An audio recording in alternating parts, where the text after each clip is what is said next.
Research is definitely worth it.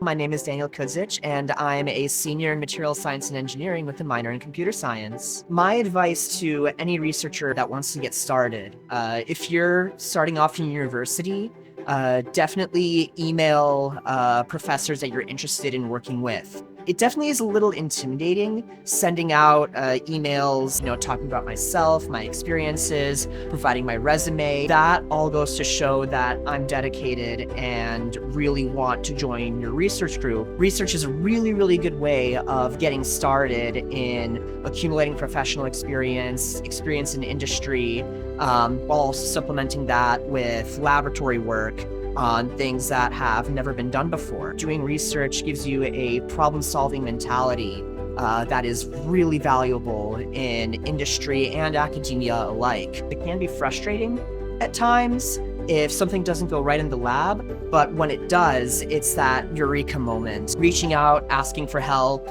is always a little scary, but you'll meet very, very kind souls who will want to help you in your academic journey, who are excited about their passion in research and want to share it with you. What you learn and what you get to do, I believe, is absolutely worth it in the end.